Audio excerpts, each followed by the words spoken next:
वर्ष दर वर्ष बदलते गए, लेकिन ना बदला यूपी बोर्ड में कॉपी चेकिंग का सिस्टम। बहुत सारी धांधली हो रही है, बहुत सारी ऐसी चीजें हो रही हैं जो मुझे लगता था कि 2025 की गड़बड़ी के बाद हो सकता है कि 2026 में सुधर जाए। बहुत सारे सुधार हुए, लेकिन अभी भी बहुत सारी कमियां हैं, बहुत सारी कमियां निकल करके आ रही हैं। बहुत सारे बच्चे लगातार परेशान हैं। आप इस वीडियो को देख रहे हैं तो कृपया पूरा देखिएगा, तभी आपको बिल्कुल सही जानकारी होगी, तभी आपको सही से समझ में आएगा कि यूपी बोर्ड में आखिर क्या चल रहा है। लेकिन इस बीच मेरे प्यारे बच्चों, हम आपको बस एक बात बोलना चाहते हैं कि हम आपके साथ हैं, हर हाल में आपके साथ हैं। हमें टॉपर्स से कम, लेकिन अपने उन बच्चों से ज्यादा मतलब है जो बच्चे हमारे साथ लगातार मेहनत किए हैं, लगातार पढ़े हैं, जिनका ड्रीम था 95% का, लेकिन वो 92, 91, 80, 85, 65 रह गए। हम सबके साथ हैं बच्चों। हम आपके भी जिले में आएंगे, हम आपकी भी समस्याओं को सुनेंगे। हम बहुत सारी ऐसी जगह जा चुके हैं जहां पर हमने बच्चों की बहुत सारी समस्याएं सुनी है। पिछले वीडियो में हमने आपको तस्वीरें दिखाई, पिछले वीडियो में हमने आपको दिखाया कि हम कैसे बच्चों से मिल रहे हैं, कैसे बच्चों से हम मिल करके डिस्कस कर रहे हैं कि आखिर क्या सुधार और हो सकता है और क्या कमियां हैं। अब 75 जिले हैं एक साथ, सीएम सर हर जगह नहीं पहुंच सकते बच्चों। हर एक बच्चे से मिलने के लिए मुझे 7 जन्म लेने पड़ेंगे, तब जाकर के हम अपने सारे बच्चों से मिल पाएंगे। एक जगह पे आप भी उपलब्ध नहीं हो सकते हैं और हम हर जगह पर उपलब्ध नहीं हो सकते हैं, लेकिन इस बीच इस प्लेटफॉर्म पर तो उपलब्ध हो सकते हैं। यहां से तो हम आपको सही जानकारी, सही चीजें तो दे सकते हैं ना। हम आपके साथ में क्या गड़बड़ी हुई है उसको समझने का प्रयास करते हैं बच्चों, और चीजों को समझते हैं, और आखिर में हम क्या इसका सोल्यूशन निकालेंगे, क्या हो सकता है, आपके साथ क्या गलत हुआ है, इस वीडियो में प्लीज कमेंट करके जरूर बताइएगा। लेकिन पहले मेरी बातों को ध्यान से सुनिए। वर्ष 2025, यदि हम वर्ष 2025 के बारे में बात करें तो बच्चों रिजल्ट में इतना बड़ा स्कैम कि 1 2 3, बहुत प्यार के साथ समझना, रैंक 1, रैंक 3, रैंक 6, रैंक 10, आखिर एक ही विद्यालय से क्यों? आखिर एक ही विद्यालय से क्यों? अब बड़ा सवाल ये आता है कि भैया ठीक है, बच्चे ने मेहनत करी होगी, एक ही विद्यालय से रैंक निकल गई, कोई बड़ी बात नहीं है, ये तो कोई बहुत बड़ा सवाल नहीं है। लेकिन ये सिर्फ 2025 में ही हुआ ना? ना भाई, ये 26 में भी हुआ, ये 24 में भी हुआ। आखिर ऐसा क्यों? कानपुर कि अगर नगर की बात करें, एक विद्यालय से इतने टॉपर्स क्यों? पिछले साल मल्लावा की अगर बात करें तो एक साथ डिस्ट्रिक्ट में जो टॉप 10 रैंक आती है उनमें से 9-10 बच्चे एक ही क्लास से, सॉरी एक ही स्कूल से। ये 2025 की बात कर रहा हूं। 2026 में इसमें थोड़ी कमियां देखने को मिली, लेकिन बड़ा सवाल ये बनता है कि क्या पूरे स्कूल जितने भी हैं, आपने 8000 9000 सेंटर बनाए, क्या उनमें से कुछ ऐसे ही सेंटर थे जहां पर बच्चे टॉपर बन करके निकले? क्या सबने मेहनत नहीं की थी? बहुत बड़े सवाल हैं। 2026 की अगर बात करें तो रैंक 1 2 3 एक ही विद्यालय से, आखिर क्यों भैया, आखिर क्यों? ऐसा बड़ा सवाल है ना हमारे साथ।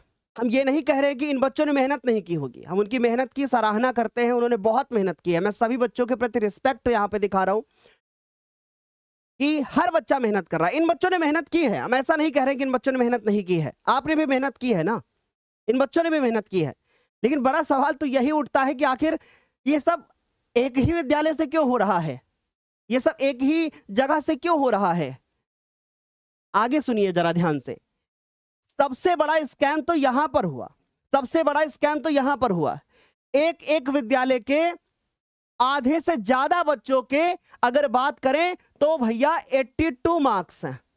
ऐसा क्यों? अगर हम 10th लेवल पर बात करें तो 10th लेवल पर भैया ये क्यों हुआ? ये पिछले साल भी हुआ, ये इस साल भी हुआ। इसका मतलब है, इससे तो एक बड़ा सवाल ये पैदा होता है कि कॉपी ही नहीं चेक हो रही है क्या?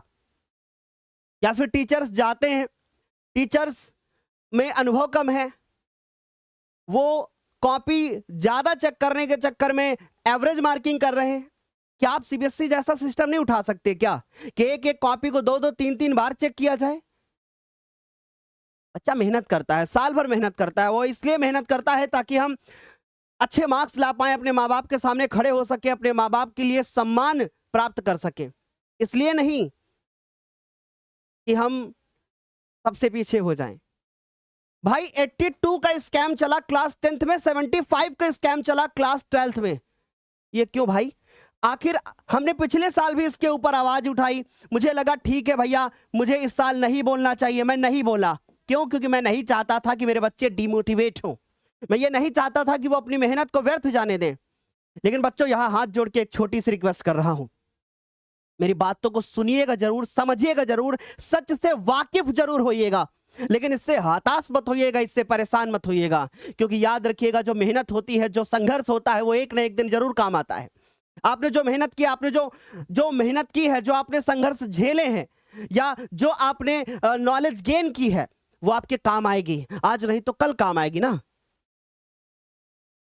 अभी तो यहां पर चीजें मेरिट बेस्ड हैं, मार्क्स के आधार पे सब कुछ हो रहा है। अभी कंपटीशन एग्जाम देना है। ये मात्र एक अपने स्टेट का एग्जाम दिया था, आपने एक प्रदेश के स्तर का एग्जाम दिया था। अभी तो ऑल इंडिया एग्जाम देना है, जहां पर आपके टैलेंट का परीक्षण होगा, जहां पर आप का टैलेंट देखा जाएगा, जहां पे आपके अंदर की नॉलेज देखी जाएगी, इंटरव्यू होगा, वहां पर ये सब काम आएगा। मैं कहता हूं छोड़ दो, कितने मार्क्स आए? तुम्हारा ड्रीम था 95 का ना, 85 मिले, 90 मिले, पर तुम घबरा क्यों रहे हो भाई? मैं तुम्हें हमेशा से समझाता हुआ आया हूं, मैं तुम्हें हमेशा से कहता हुआ आया हूं, मेहनत व्यर्थ नहीं जाती है, आज नहीं तो कल जरूर काम आती है।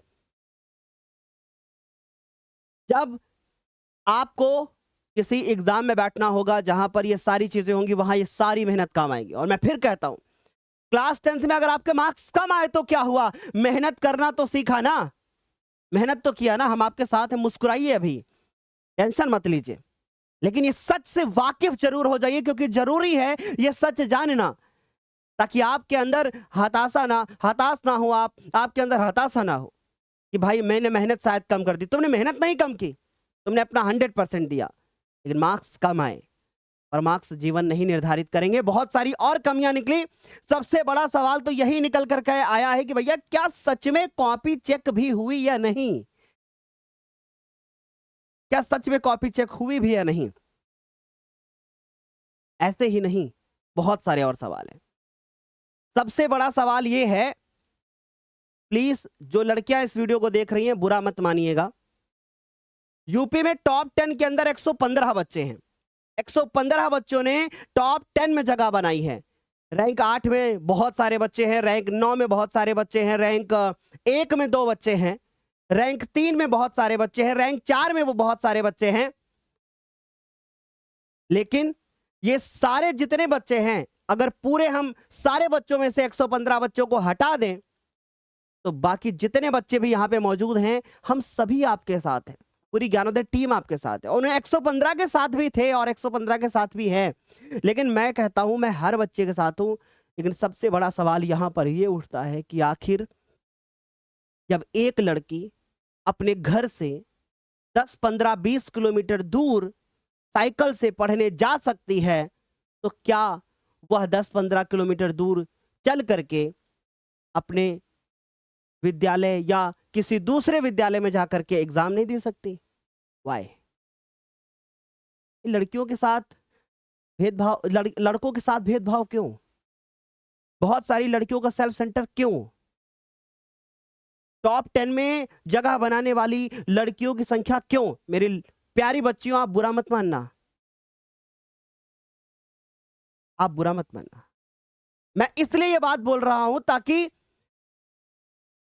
चीजें सामने निकल करके आए। हम ये नहीं कह रहे हैं कि सेल्फ सेंटर है तो वहां नकल करा दी जाती हो, मैं ये नहीं कह रहा हूं। या सेल्फ सेंटर है तो वहां पर आपको हेल्प मिल जाती होगी, पर वाई? अगर ऐसा है तो फिर टॉप 10 में लड़कियों की संख्या ज्यादा क्यों? आखिर क्यों? अब आपके मन में सवाल आएगा कि 2025 का रिजल्ट आया था तो रैंक 1 लड़के की थी। पिछले साल भी हमने ये सवाल उठाया था कि रैंक 1 लड़के की थी, बहुत सारी चीजें हमें जानकारी उनकी है। हमने पिछले साल भी आवाज उठाई थी कि कॉपी रीचेक कराई जाए, एक बार सीसीटीवी चेक किया जाए। क्या सचिव जी आपने ऐसा किया? पर ये सच बोलने की हिम्मत किसी में नहीं है, कोई नहीं बोल पाएगा ये सच। मैं बोलता हूं सचिव जी, 2025 के बोर्ड एग्जाम रिजल्ट में आप एक बार प्लीज सीसीटीवी अगर उपलब्ध है तो चेक कराएं, बहुत जरूरी है। नहीं तो यूपी का बच्चा टूट जाएगा, यूपी का बच्चा परेशान हो जाएगा, यूपी का बच्चा टेंशन में आएगा, वो मेहनत करना छोड़ देगा, माँ बाप अपने बच्चों को पढ़ाएंगे नहीं। इस बोर्ड को सबसे गलत बोर्ड समझेंगे। यहां पर बच्चों को एक एवरेज मार्क्स पे तौल दिया जाता है। वो बराबर पूरे साल मेहनत करते हैं और उनके बाद सबसे बड़ी समस्या तो तब उपलब्ध होती है कि जब एक बच्चा जो पूरे साल विद्यालय जाता है और एक बच्चा जो पूरे साल विद्यालय नहीं जाता है, उसके भी 82 मार्क्स होते हैं और उसके भी 82 मार्क्स होते हैं। आपने जो ये विद्यालय में 30-30 नंबर देने का सिस्टम बना रखा है, क्या ये सही है? भाई जब मार्क्स एवरेज ही मिलने हैं तो बच्चा मेहनत क्यों करेगा?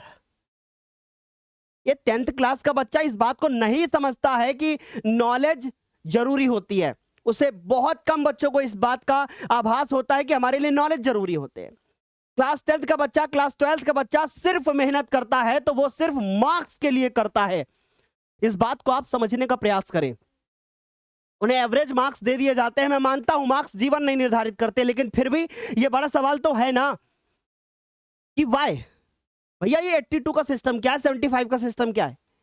एक बच्चा जो पूरे साल विद्यालय नहीं आता है, उसके भी जो इंटरनल मार्क्स होते हैं वो 30 में से 29 या 30 में से 30, 30 आउट ऑफ 30, 30 आउट ऑफ 30। एक बच्चा जो जो पूरे साल विद्यालय आ रहा है, उसके भी 30 आउट ऑफ 30। इसका कोई सिस्टम है ही नहीं। अगर 30 को हम गुणा कर ले 6 से तो भैया 180 नंबर क्या ये फ्री के मिल रहे हैं बच्चों को? ये सिस्टम हटा दीजिए, या तो बच्चों को बोल दीजिए कि 70 का ही पेपर देना है, बात खत्म। बहुत बड़े सवाल हैं जिनका जवाब ना आपके पास है ना हमारे पास है। मैं आपकी बहुत रिस्पेक्ट करता हूं, बहुत इज्जत करता हूं, लेकिन ये जो सवाल मन में मेरे चल रहे हैं वो सवाल मेरे बच्चों के हैं। कमेंट्स पढ़िए हमने, एक एक वीडियो में हजार हजार कमेंट्स हैं। मैं भी टूट चुका हूं। मैं बच्चों से बात नहीं कर पा रहा हूं, बच्चों से मिल नहीं पा रहा हूं, बच्चों से चीजें रख नहीं पा रहा हूं। क्यों? क्योंकि उनके इस हताश वाले मैसेजेस को देख करके, ये परेशान वाले मैसेज देख करके मुझे ऐसा फील हो रहा है कि कुछ ना कुछ तो बच्चों के साथ गलत हो रहा है, कुछ ना कुछ तो बच्चों के साथ ऐसी चीजें हो रही हैं जो शायद नहीं होनी चाहिए। अब बच्चों से पैसे की मांग क्यों? एक बच्चा जिसके नंबर आते हैं, मान लीजिए मैं एक सब्जेक्ट की बात कर लेता हूं, हिंदी की। हिंदी में बच्चे ने 70 में से 27 अंक प्राप्त किए। प्रैक्टिकल में बच्चे ने 13 अंक मान लो प्राप्त किए। एक एग्जांपल बताता हूं भाई, यहां पर भी बच्चे से 500 रुपया लिया जा रहा है और यहां पर भी बच्चों से 500 रुपया लिया जा रहा है। भाई एक बार ये सोच के देखो, उत्तर प्रदेश में जितने बच्चे कक्षा 10 में बच्चे पढ़ रहे हैं, उनके माँ बाप या तो मजदूर हैं, या तो किसान हैं, या फिर सुबह निकल करके वो एक चौराहे पे खड़े होते हैं कि आज शाम को 500-400 रुपया कमा के लाना है और पूरी दोपहर भर भूसा ढुआई करना है, पूरी दोपहर भर फावड़ा चलाना है, पूरी दोपहर भर ईंट जोड़ना है, सर पे उठा के ईंट ले जानी है, तब जाकर के वो पूरे दिन की मेहनत के बाद कितने 400-500 रुपया पाते हैं। आपको नहीं लगता कि ये फीस बहुत ज्यादा है? आपको नहीं लगता कि अगर बच्चों के 82 मार्क्स आपने एवरेज दे दिए तो ये पैसा आपके कोषागार में बढ़ेगा? शायद मेरी बातों से बहुत सारे लोगों को अजीब चीजें फील हो रही होंगी, पर जो सच है वो बोल रहा हूं।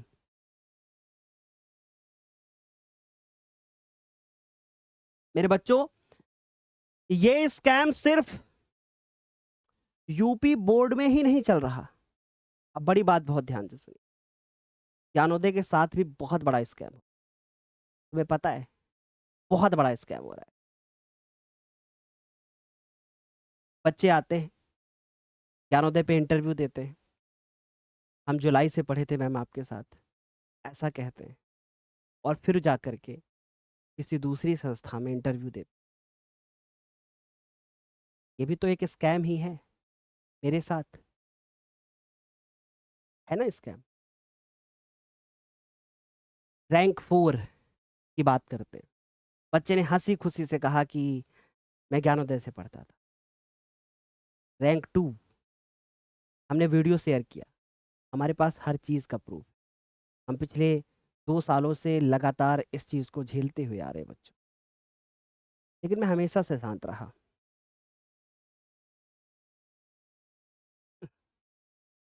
मेरे साथ भी स्कैम है, लेकिन मैं शायद नहीं चाहता हूँ कि ये सब मैं अपने मुंह से बोलूँ, क्योंकि मेरा काम है सिर्फ पढ़ाना। हम बिजनेसमैन नहीं, हमें बिजनेस करना नहीं आता। हम बच्चों के साथ इमोशंस से जुड़े हुए हैं, इमोशन से, दिल से जुड़े हुए हैं। हम नहीं चाहते कि हम किसी के बारे में कुछ गलत बोले। मैं कभी किसी को कुछ गलत नहीं बोला, लेकिन शायद कभी पानी तो सर से ऊपर होगा ही, और जिस दिन पानी सर से ऊपर होगा उस दिन बहुत बड़ी तबाही आएगी, बहुत कुछ बड़ा होगा। बच्चों पूरा साल बीमार रहते हुए पढ़ाया, 12 घंटा 14 घंटा लगातार काम किया, 12-12 घंटे एक साथ मैथ पढ़ाई। वो लड़की जिसका तिलक होता है लेकिन वो पूरे दिन क्लास लेती है, उस दिन दिव्यांशी मैम की बात कर रहा हूँ। तो ये स्कैम सिर्फ यूपी बोर्ड में नहीं, ये स्कैम ज्ञानोदय के साथ भी हो रहा है। बहुत सारी चीजें हो रही हैं, आप लोग उनसे भली भांति परिचित होंगे। आप बताएंगे कि मुझे इसको लेकर के क्या करना चाहिए, क्या चीजें करनी चाहिए। आप जो कहोगे हम वो करेंगे, हम आपकी कमेंट्स का वेट करेंगे, आपकी कमेंट्स देखेंगे। लेकिन बच्चों अंत में बस हम आपसे एक बात बोलेंगे कि हम आपके साथ हैं, हम आपको छोड़ के नहीं जा रहे हैं। हम वो अध्यापक नहीं हैं जो हम सिर्फ और सिर्फ उन बच्चों से मिलेंगे जो बच्चे टॉपर हैं। हमारे लिए हर बच्चा बराबर है, हम हर बच्चे के साथ हैं, हम हर बच्चे के साथ खड़े रहेंगे। पिछले वर्ष हमने सचिव जी को एक विज्ञप्ति लिखी, एक पत्र लिखा, मिले, हम अपने अपनी बात रखी। इस बार भी हम पूरा ऐसा प्रयास कर रहे हैं कि हम बच्चों की समस्याओं को सुनते हुए, उनको देखते हुए, आपकी जो समस्याएं हैं नीचे कमेंट सेक्शन में आप लिखोगे, जो भी आपको लगता है आपने जो समस्याएं फेस की है वो सब नीचे लिखो। मैं सब एक एक कमेंट पढ़ूंगा, उन सब को मेंशन करके एक बार फिर से कोशिश करूंगा, क्योंकि याद रखना, मैं टूटा हूं पर हारा नहीं, और अपने बच्चों के लिए मैं हमेशा खड़ा रहूंगा और जी जान से खड़ा रहूंगा। जब तक दम है तब तक पढ़ाता रहूंगा। कोई भी ऐसी शक्ति नहीं है जो हमें रोक सके, क्योंकि याद रखना, सम्मान छीना जा सकता है लेकिन प्रतिभा नहीं। और जिसके अंदर टैलेंट होगा, प्रतिभा होगी, वो अपना काम करता रहेगा। मैं फिर से एक बार बोलना चाहता हूं, सम्मान छीना जा सकता है लेकिन प्रतिभा नहीं। आप सम्मान छीन सकते हैं लेकिन प्रतिभा नहीं छीन सकते। आप हमें रोक नहीं सकते पढ़ाने से। आप 26 के 26 लाख बच्चे भी लेकर के चले जाएंगे तो भी वो बच्चे इसी संस्था पे पढ़ेंगे। चलिए, तो हम इस वीडियो को यहीं पे समाप्त करते हैं बच्चों, और मैं आपको बस इतना बात बोलना चाहता हूं कि हम आपके साथ हैं। इस वीडियो को ज्यादा से ज्यादा अपने दोस्तों के साथ शेयर करिए, ज्यादा से ज्यादा अपने उन मित्रों के साथ में शेयर करिए जिसको ये सब चीजें नहीं पता है। उनको पता होनी चाहिए, ये रिजल्ट स्कैम के बारे में पता होना चाहिए। मेरी प्यारी बच्चियों, अगर मैंने सेल्फ सेंटर को लेकर के कोई गलत बात बोल दी हो तो आप प्लीज मेरी बात को बुरा मत मानिएगा। मैं आपकी मेहनत की सराहना करता हूं, लेकिन बहुत सारे ऐसे लोगों के साथ गलत हो रहा है। हम ये नहीं कह रहे हैं कि सेल्फ सेंटर गलत है, लेकिन बस एक छोटा सवाल है कि इसमें सुधार किया जा सकता है। अगर आप 10 किलोमीटर दूर जाके विद्यालय में पढ़ सकती हैं तो आप 10 किलोमीटर जाकर के पेपर भी दे सकती हैं। अगर मेरी बात से किसी को क्षति पहुंची हो, किसी को नुकसान पहुंचा हो, किसी को हताशा मिली हो, तो उसके लिए क्षमा चाहता हूं, लेकिन मैं रुकने वाला नहीं हूं।